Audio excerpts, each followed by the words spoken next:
de nouveau, c'est pour croître. Parce que si l'homme ne naît pas de nouveau, il ne peut pas croître. Si un enfant ne naît pas par sa mère, il ne peut pas croître. Comment tu n'es jamais né? Tu n'as jamais fait 9 mois dans les portes et être né, tu commences à croître. Ça n'existe pas. Pourquoi? Il faut d'abord naître. C'est la même chose. Jésus nous appelle à la croissance spirituelle, aux gens bien faits, à se préparer pour l'enlèvement. Mais la préparation de l'enlèvement, c'est au moyen de ces choses-là.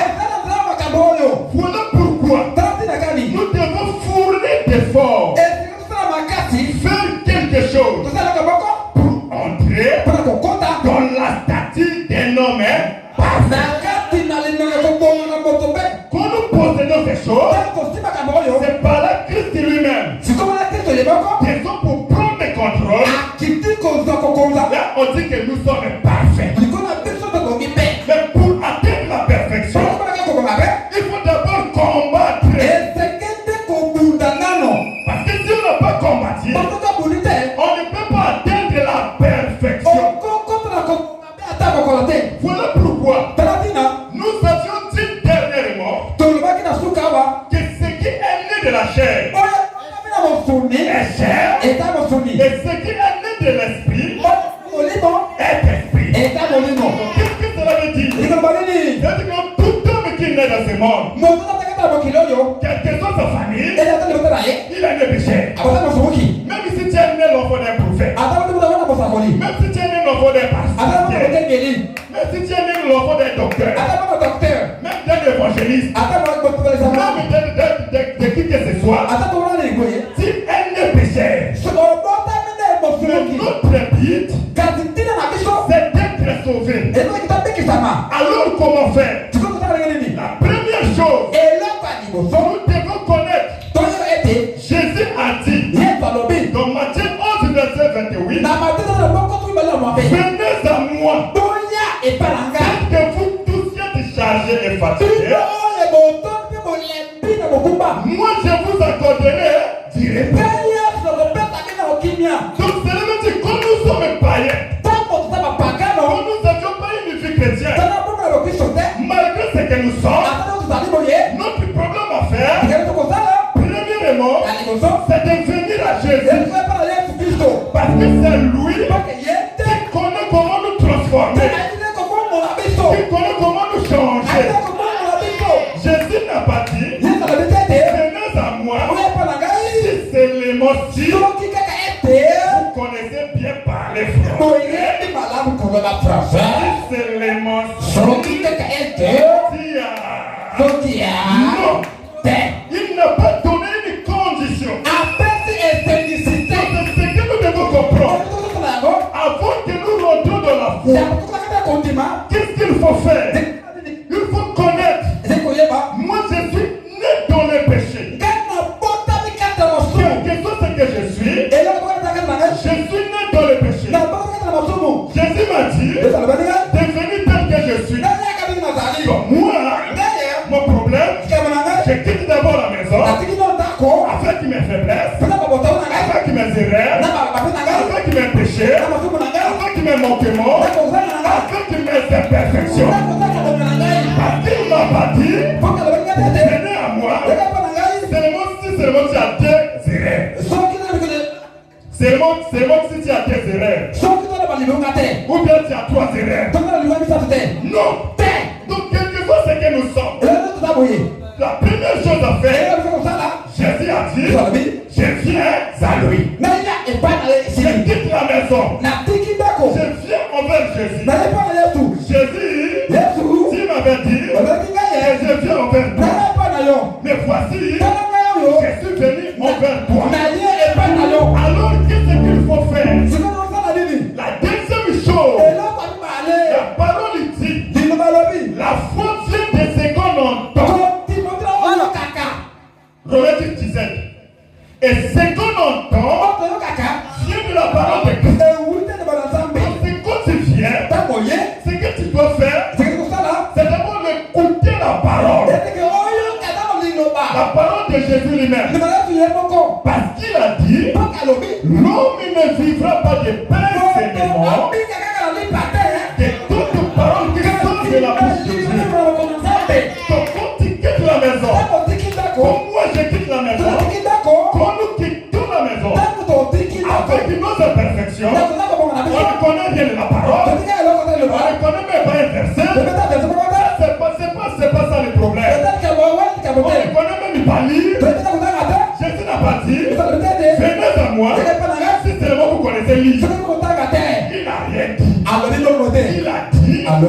venez à moi, tel que vous êtes chargés et fatigués, moi je vous accorderai du bien.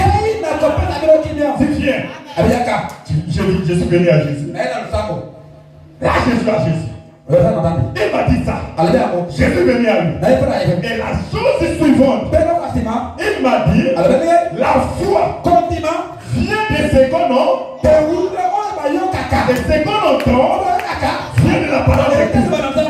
Je dois rester assis. Je dois écouter la parole. Même si cette parole me condamne, même si ça parle du mal de moi, tu me dis Seigneur, je sais que je ne suis pas encore dit. La parole me condamne. Je n'arrive pas à dire ça. Et tu m'as dit, venez à moi. Tel que vous dites qui est chargé. Ouais, ça c'est le chemin. Le processus qui permet de rentrer dans la stature. Un homme parfait. La foi que tu viens avec ça, ce n'est pas cette foi-là. La foi-là, on appelle ça la foi divine. Ça vient par le Saint-Esprit. Mais la foi que nous venons, nous quittons et tout est païen. Pour venir à l'église, c'est la foi humaine. La foi charnelle. Cette foi-là, c'est la foi de 11 verset 6.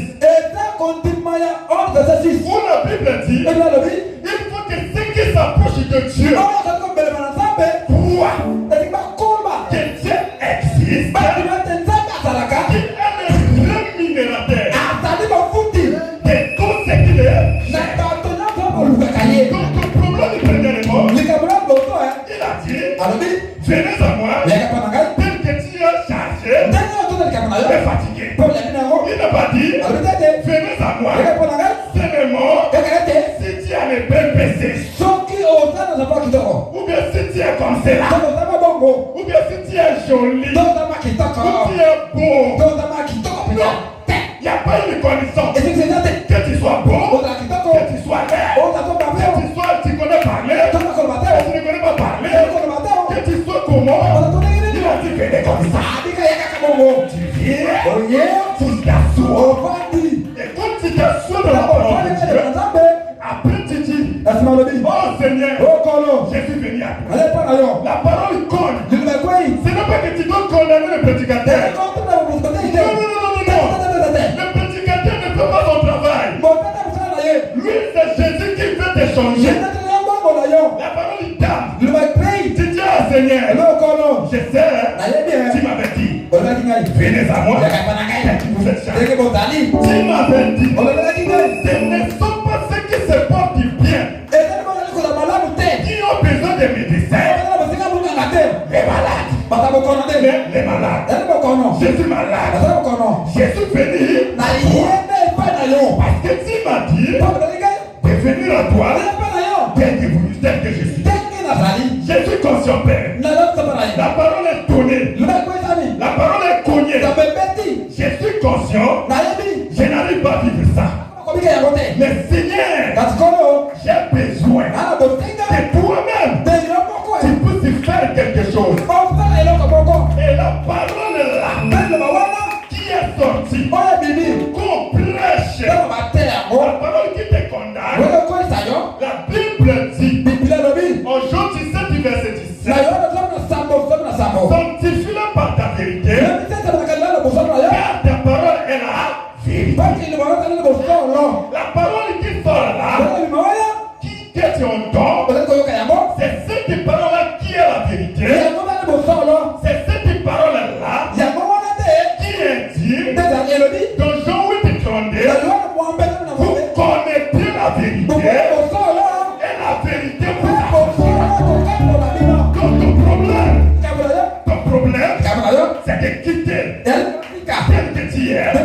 Mon problème, c'est de quitter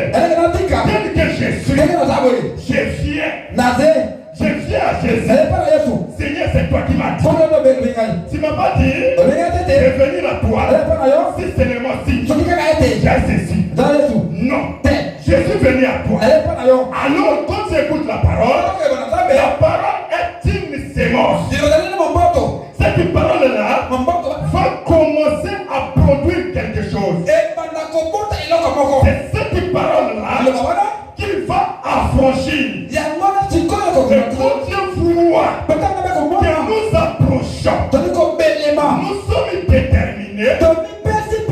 Comme la Bible dit, on est vraiment ici. Il faut que ceux qui s'approchent de Dieu croient que Dieu existe. Mais quel est le rémunérateur de Dieu? Automatiquement, Dieu voit cet enfant-là est venu à moi. Il s'est abandonné à moi. Il s'est laissé à moi. Il s'est laissé gouverner par moi. Automatiquement, il voit notre détermination. Comme il est le rémunérateur, fait-il la récompense? Celui qui récompense, il voit la détermination. Il dit, l'enfant là a pris la décision. C'est le type de ce que je vous ai parlé dernièrement. Du cœur nouveau. Il a pris la décision. Il est venu à moi. Comme il est décisif, je dois lui donner mon esprit. Le Saint-Esprit. Que le Saint-Esprit entre en lui pour lui donner la nouvelle naissance. Si nous ne recevons pas le Saint-Esprit, c'est parce que nous approchons mal. Et nous venons mal. Quand la parole donne, nous condamnons celui qui a péché. On fait seulement les choses qui nous plaisent. Jésus n'a pas dit ça. Il quelque soit la parole. Même si ça fait mal. Même si ça fait comment. Dis Seigneur, je n'arrive pas. Aide-moi. Seigneur, tu as dit Seigneur. C'est toi qui as ma récompense. Je veux que tu me changes. Fais quelque chose, Seigneur. J'ai besoin de toi, Seigneur. Seigneur, comme Paul, il pouvait dire, le bien que je veux faire, je n'arrive pas à le faire. Le mal que je ne veux pas faire, c'est ce que je fais. Seigneur, je veux laisser ça. Je n'arrive pas, Seigneur. Aide-moi. C'est ça la manière de s'approcher. Or avec nous, ce n'est pas ça. Quand la parole tombe, c'est dernièrement, on a dit que moi, frère Rwanda, pasteur, pasteur il a dit ça à tout. Frère Joseph a gagné,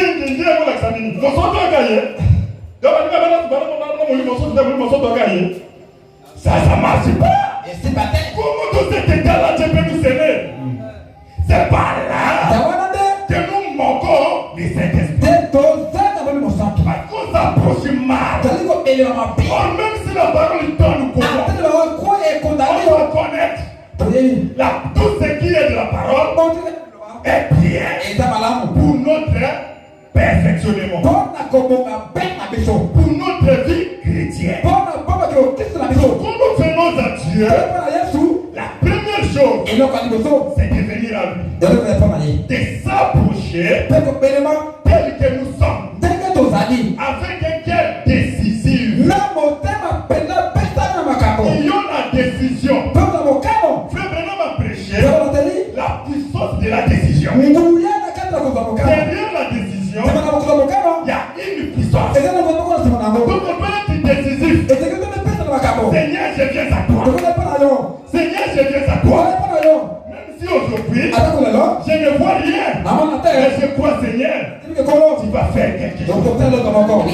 Et quand nous avons cette approche-là, je vois la sincérité. Comme la Bible dit, je donne le Saint-Esprit à ceux qui l'obéissent. Automatiquement, il voit notre détermination. Il vient pour nous aider. Il vient pour nous donner le Saint-Esprit. Et quand Dieu nous donne le Saint-Esprit, la foi que nous recevons là, ce n'est pas encore la foi mondale. Et quel est le phénomène qui se passe? Lisons frère Branham. Lisons frère Branham. De la brochure. Les noms blasphématoires. Les noms blasphématoires. Paragraphe 150. Alors, c'est ça en premier. Premièrement, ce qui vient à vous, à votre foi mondale, qui agisse ici, c'est le Saint-Esprit qui descend dans votre foi mondale pour offrir une foi spirituelle. Les noms blasphématoires. Paragraphe 150. C'est le Saint-Esprit qui descend dans votre foi mondale pour offrir une foi spirituelle. Ensuite, la foi spirituelle reconnaît uniquement la parole. Là, nous voyons. Quand nous arrivons à ce stade, que Dieu a confiance en nous, c'est le Saint-Esprit qui descend dans notre foi mondale pour changer à la foi spirituelle. La foi là, c'est ce qu'on appelle la foi spirituelle. La foi là, c'est ce qu'on appelle la foi divine. La foi là, c'est ce qu'on appelle la foi de Dieu. Mais quand nous quittons le monde pour venir à Christ, on appelle ça la foi en Dieu. Pourquoi? Parce que c'est l'homme qui croit en Dieu.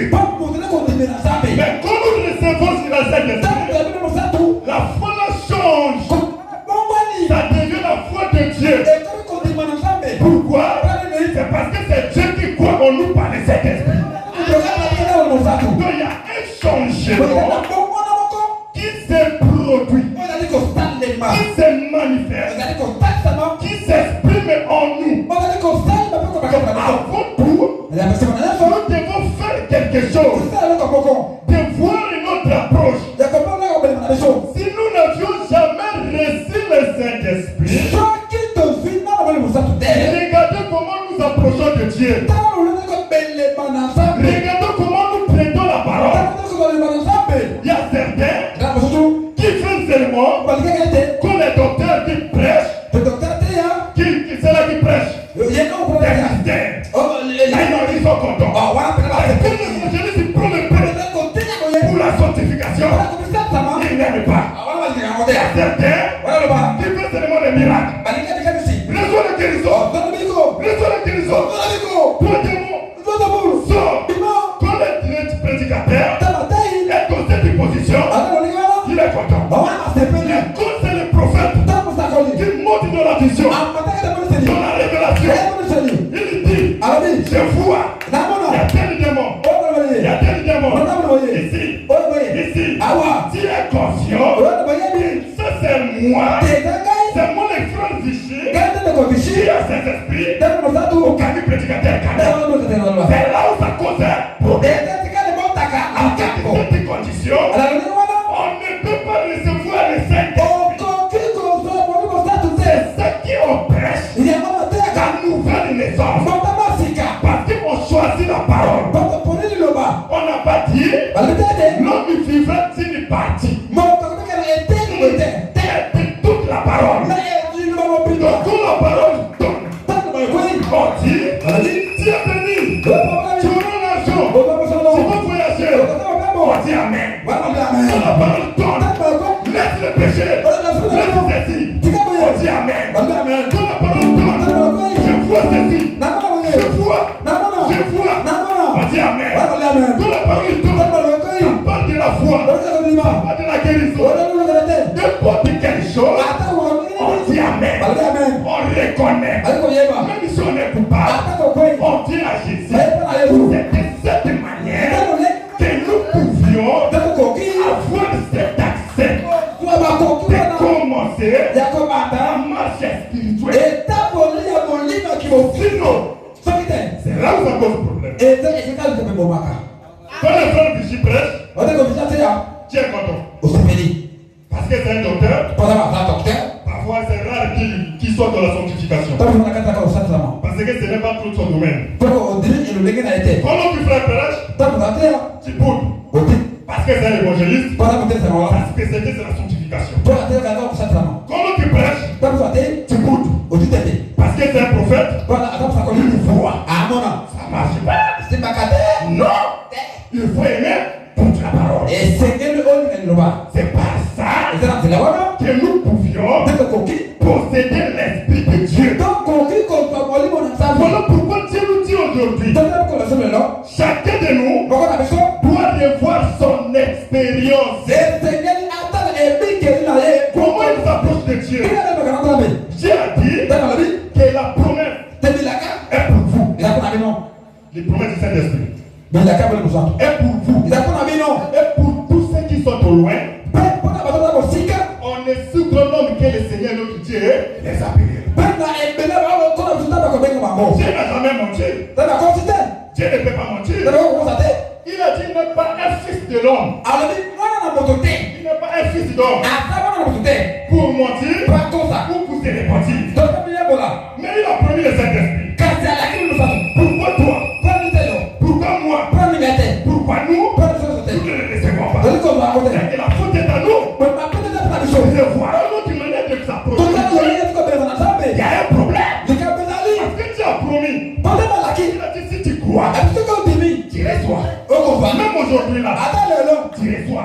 Ça demande pas de 10 ans. Même le jour du baptême, tu peux recevoir les autres. Mais pourquoi on ne reçoit pas? Il y a un problème. Le problème, c'est toi. Le problème, c'est moi. Le problème, c'est nous. Les voyons notre expérience. Comment nous approchons de Dieu? Quand nous arrangeons ça, Dieu va nous sceller. Dieu va nous donner les ailes. Parce qu'il l'a promis. Oui. La statue page 22. Ici, il n'y a pas de paragraphe. Voilà pourquoi je dis c'est mon page. Il dit, oh, c'est là que se présente la chose dont nous allons parler ce matin. Très bien. Une maison. Cette fondation vient en premier. Quel est le fondement du christianisme? La foi dans la parole de Dieu. Le fondement du christianisme, c'est la foi dans la parole de Dieu. La foi là, c'est la foi dont nous voyons. La foi dans la parole.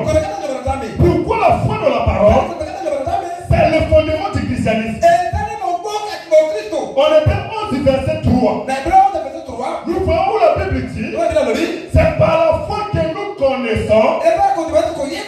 Toute chose a été faite par la parole. Donc cela veut dire, c'est par la parole que toute chose a été faite.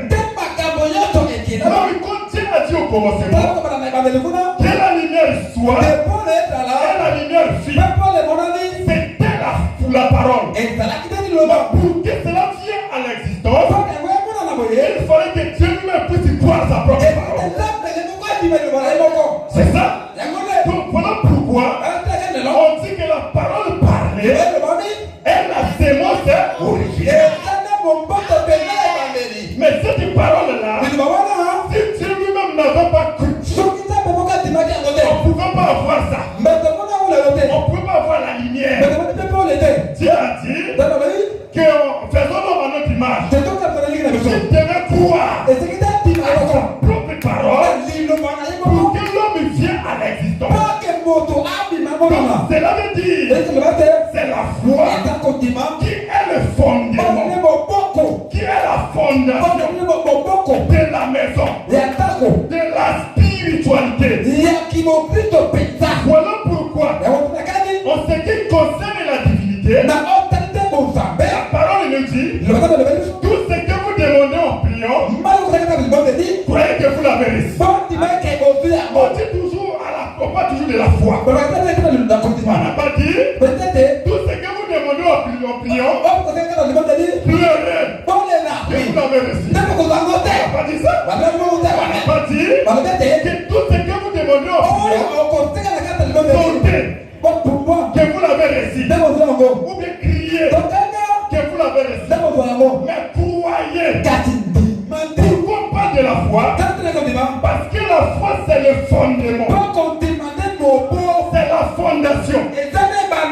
Ça. Et l'amour. On ne fournit pas d'effort pour avoir ça. C'est la grâce de Dieu. Mais les autres là, il faut souffrir. Il faut combattre. Pour posséder chaque vertu. Voilà pourquoi on a dit, faites tous vos efforts pour joindre à votre foi la vertu. Pour joindre à votre vertu la connaissance.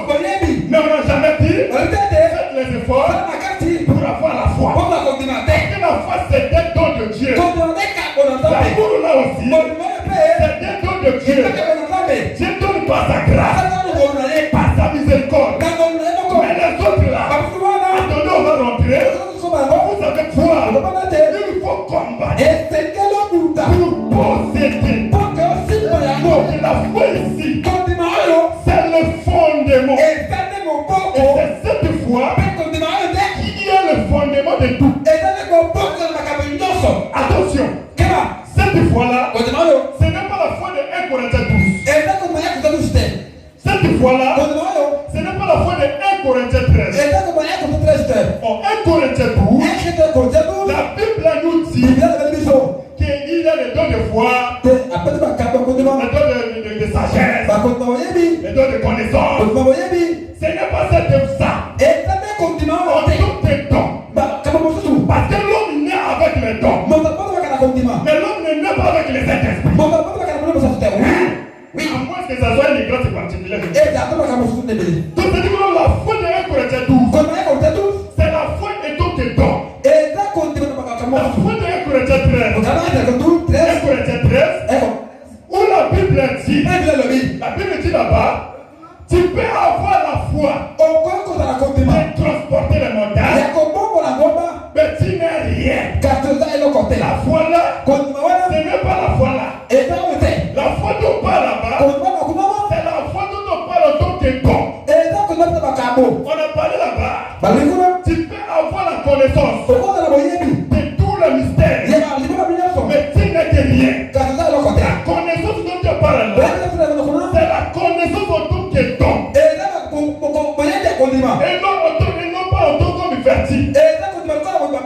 La Bible dit, la connaissance disparaîtra. Là, la Bible dit en 1 Corinthiens 13. Pourquoi? Parce que c'est un don. Même si tu n'as pas le Saint-Esprit, tu peux te perdre avec ça. Parce que c'est un don. Mais ça ne peut pas disparaître. Pourquoi? Parce que c'est le Saint-Esprit. Le Saint-Esprit, c'est Jésus lui-même. Il est le même hier, aujourd'hui et éternellement.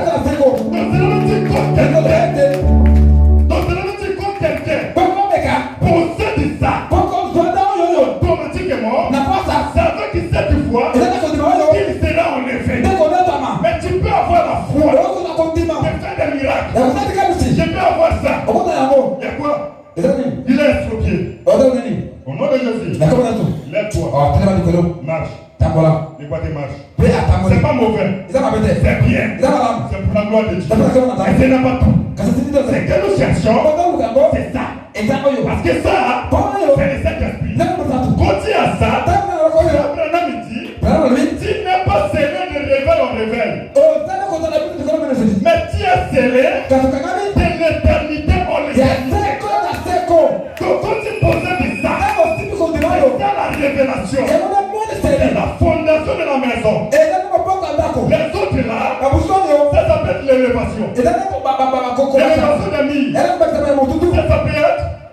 Ça s'appelle les cénages. Ça s'appelle la finition. Ça s'appelle les toitures. Ça s'appelle le plafond. Ça s'appelle les peintures et les C'est lui qui est la base, la fondation de tout. Comme il a dit, en Matthieu 7, 24, et une maison construite sur les rocs ne peut pas être ébranlée. Même si la vent, même si les inondations, même si la pluie, cette maison ne peut pas être gaspillée. Pourquoi? Parce que c'est bâti sur les rocs. Le roc là, c'est la foi là. C'est une révélation. Quand il y a un de nouveau, même si tous les sorciers viennent, il ne peut pas te bouffer. Aucun sorcier ne peut bouffer un fils de Dieu. Pourquoi? Parce qu'il possède Dieu lui-même. À moins que Dieu a permis qu'il s'assoie le passage pour lui de quitter ce monde. Là, c'est un contriment. Il a Dieu son miséricorde. Il fait ce qu'il fait. Mais sinon, quand tu possèdes ça, tu deviens un omnipotent. Tu deviens un maître. Tu deviens un intouchable. Comme l'a chanté le révérend. Tu deviens un intouchable. Pourquoi? Parce que tu connais. Il ne peut pas te perdre. Il ne peut pas te perdre. S'il te perd, il perd une partie de lui-même. Donc, automatiquement, tu deviens intouchable. Personne ne peut te toucher. Voilà pourquoi cette voie-là, c'est ce que nous devons avoir. Mais pour avoir ça, il faut d'abord la nouvelle essence. Sinon, on peut avoir la foi de ce que nous pouvons faire. Mais s'il n'y a pas ça, nous sommes rien. Voilà l'essentiel. L'essentiel, c'est ça. Parce que nous commettons souvent des rêves. Qu'est-ce que le Abraham dit? La statue, page 16. Il dit, maintenant, j'aimerais dire ceci. Il y a des gens qui ont une portion de cette vertu, de cette science, de cette sagesse, de cette patience, et qui ne déclarent même pas, ont même pas être chrétiens. La fleur nous montre. Il y a des gens qui ont une portion de cette foi-là, de cette vertu-là, de cette connaissance-là, qui ne déclarent même pas être chrétiens. Qu'est-ce que cela veut dire? Ici, il n'est pas question de gens prier pour quelqu'un, ou bien on n'a pas dit que non, la foi là ne va pas guérir les gens. Ça guérit. Mais on veut montrer la différence. On ne pas dire que non, la connaissance est là, il ne faut pas connaître la parole, non. On va comprendre ça. Il y a certaines personnes qui ont une portion de ça, certaines connaissances là, qui ne déclarent même pas être chrétiens. Qu'est-ce que cela veut dire? C'est-à-dire que quand tu es là, nous naissons, chacun de nous, avec une portion de connaissance. Il y a certains qui ont la connaissance, il y a certains qui ont la patience. Mais cette patience-là, ce n'est pas ça. Je vais prendre comme exemple. Moi, le frère a fait des devoirs. Il me doit l'argent. Je suis venu vers lui. Frère, donne-moi l'argent. Oh frère, je n'ai pas encore l'argent. Je n'ai pas. Après 2 semaines. Frère, donne-moi l'argent. Frère, je n'ai pas encore l'argent. Je n'ai pas. Je viens. Après mon frère. Mon argent. Frère, je n'ai pas encore l'argent. Je reviens. Après, je vais te dire, j'ai besoin d'opération aussi. Je parti voir le frère là. Il m'a dit d'accord. J'ai d'accord. Donc, je suis déjà à la patience. C'est ça. Quand tu m'as dit que j'ai déjà la patience. Qu'est-ce que j'avais pas la patience? Je ne vais pas attendre. Merci Seigneur. Pas la venir à la patience. Ce n'est pas ça. Ce n'est pas ça. Par exemple, la connaissance. Tu as 2 versets dans la tête. Tu as l'école et tu as la Bible. Tu connais les Écritures. Tu as eu confrontation avec quelqu'un. Tu lui as dit les Écritures. Tu dis les Écritures comme ça. Dieu est déjà. La connaissance. Non. jour-là, nous verrons et nous comprendrons. Si il n'est pas question d'avoir des églises, c'est comme moi je vais vous réciter les églises. Ce n'est pas la preuve que j'ai cette connaissance. La connaissance là, c'est une autre dimension. Ici, il ne s'agit pas de ce que nous pensons. C'est comme par exemple ici, c'est l'affection fraternelle. L'affection fraternelle. Tu peux voir un papa païen, une maman païenne. Mais le papa là aime sa femme. Donc tu vas dire qu'il a l'amour divin. Il est païen. Il aime sa femme. Tu ne peux pas dire que le papa qui est païen là, elle n'aime pas sa femme. Ou bien la maman qui est païenne là, elle n'aime pas son mari. J'ai déjà la charité, j'ai l'amour. Parce que j'ai déjà mon mari. J'ai déjà l'affection. Oh, ici, il n'est pas question de ça. Mais ici, c'est la question de la divinité. Du divin. Donc ici à la fois, la première chose, nous devons fournir les efforts. Venir à Dieu. Et quand Dieu voit notre détermination, automatiquement, il va faire quelque chose pour nous faire naître de nouveau. Quand nous naissons de nouveau, automatiquement nous avons la foi. Nous avions la foi là. Mais les autres là, pour les avoir, c'est pas ça. Parce que la Bible dit, faites de tous vos efforts pour joindre à votre foi. On a jamais dit faites l'effort pour avoir la foi. Donc ça, c'est la grâce de Dieu. Ça, c'est la grâce de Dieu. Mais c'est ce qui reste là.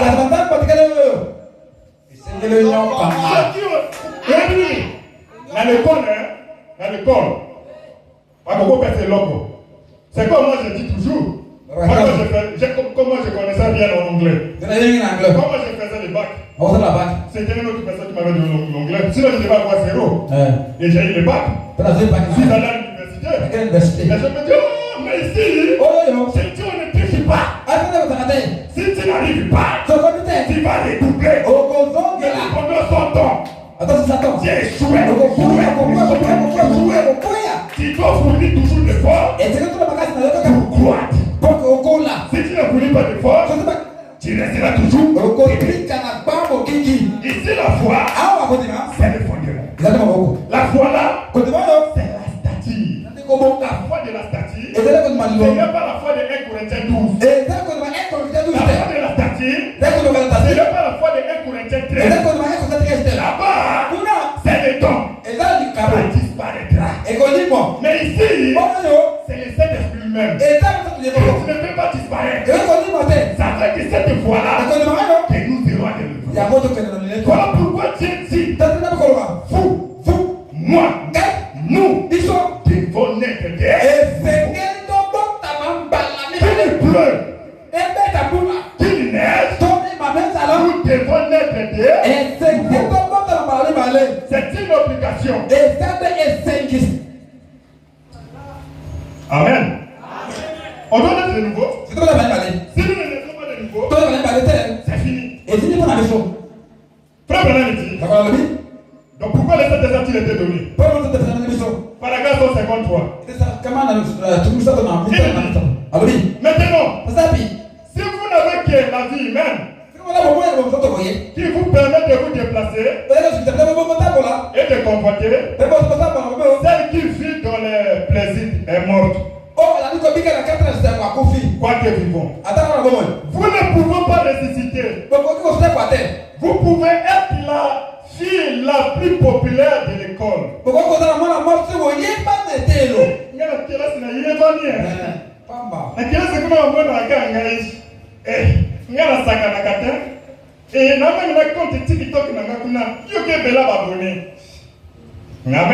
Amen. C'est bien. Vous pouvez être la plus populaire de l'école. Vous pouvez être la fille la plus populaire à la partie de 4 de votre association. C'est ça Bolingwa bandeko. Na kiye bali kuna na association kuna bayeni kangai. Association hein. Nata nga nga frère Branham hein. Comme cette hostilité donne. Nata nga frère Branham. Na yebite so ko ba na kata association na yini nga ite. O ta so tia nga na tia nga moto te na tia na Satan. Amen. Na yebite que ko za association mabe hein. Vous pouvez être la femme. La mienne s'habille du pays. Ngai na lataka hein. Ngai. Na losambo na mekana ngai. Même na zongo. Ngate mona kendeke meni Kinshasa meni Brazzaville. Baninga balenga ka. Badita ke kola pesa mabe hein. Eza malama. Hein? Vous pouvez être la plus belle. Oza kitoko kolega. Ngina sangina kitoko. Moi maintenant que connaissant de me voir comme ça. Moi je suis jolie. Moi je suis jolie. Moi je suis jolie. Vous pouvez être la mienne fait. Vous pouvez être une idole pour votre mari.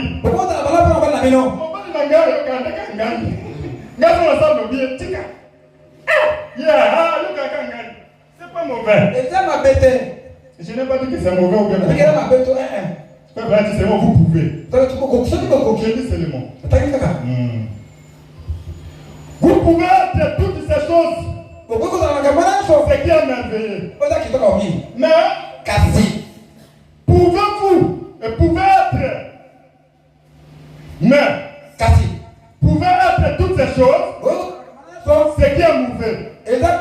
Mais, c'est à moins que vous ayez le Saint-Esprit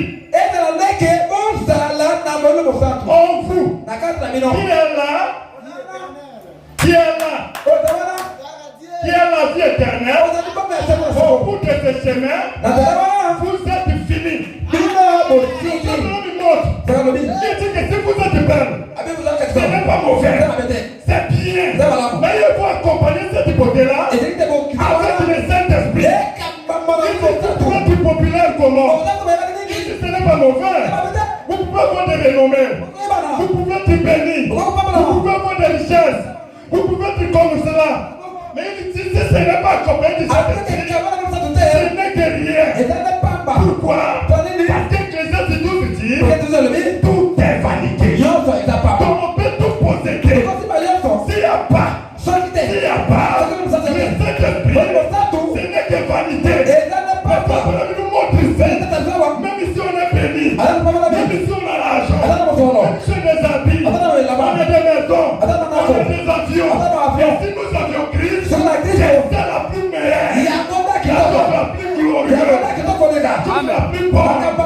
Mais s'il n'y a pas Christ, nous ne sommes rien, et tout est vanité. Quand Dieu nous appelle aujourd'hui, de recevoir cet esprit-là, afin que nous rentrions comme la statue. Vous commencez ici. Ici, nous sommes dans la grâce. Dieu nous donne seulement la foi.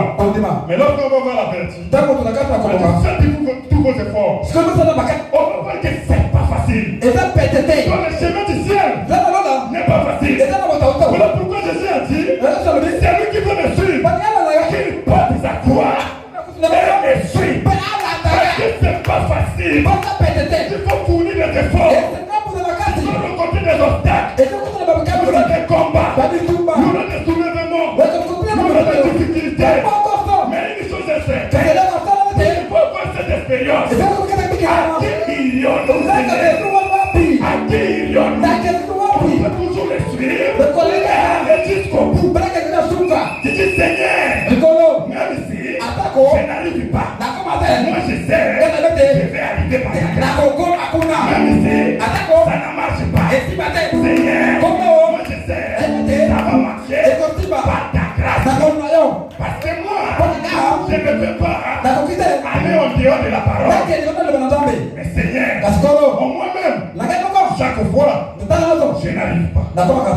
toi, le Dieu de son miséricorde, viens et aie pitié de moi. Fais-moi entrer ici. Amène-moi dans la croissance spirituelle. Je ne veux pas être bébé. Parce que tout ce qui est né a un seul but. De croître. Je vous ai dit dernièrement. Si vous mettez au monde un enfant en 2026, il est bébé. 2040, il est bébé. 2060, il est bébé. 2080, il est bébé. C'est un bébé phénomène. Il est toujours bébé. Pendant 40 ans, il n'a pas toujours les dents. Pendant 40 ans, il n'arrive pas à marcher. Il n'arrive pas à parler. C'est un phénomène. Il doit grandir. Le but de la naissance, c'est pour grandir. Même si tu prends des arbres, l'arbre est ici. En 2026, en 2040, l'arbre est toujours là. 2060, l'arbre est toujours là. 2080, l'arbre est toujours là. Il y a un problème. C'est l'arbre phénomène. Parce que le but de toute croissance, de toute façon, c'est pour croître et accomplir son dessein. Mais c'est ça. Mais comment? Même que ce soit un cochon. C'est un cochon mais au monde aujourd'hui. En 2030, le cochon est toujours bébé. En 2035, il est toujours bébé. En 2040, il est toujours bébé. C'est un problème. Ça ne marche pas. Il faut qu'il croit. C'est la même chose aussi. Le but de la nouvelle naissance, c'est de nous amener à la croissance spirituelle. Que nous ne soyons pas des enfants. Comme Paul dit, quels sont les éléments de la parole de Christ? Attendons vers ce qui est parfait. À la perfection. Que nous soyons comme lui. Que nous parlons comme lui. Que nous vivons comme lui. Que nous marchons comme lui. Et non selon ce que les hommes veulent, mais selon ce que lui veut. C'est ce que Dieu veut. Et c'est ce que Dieu cherche. Que Dieu vous bénisse.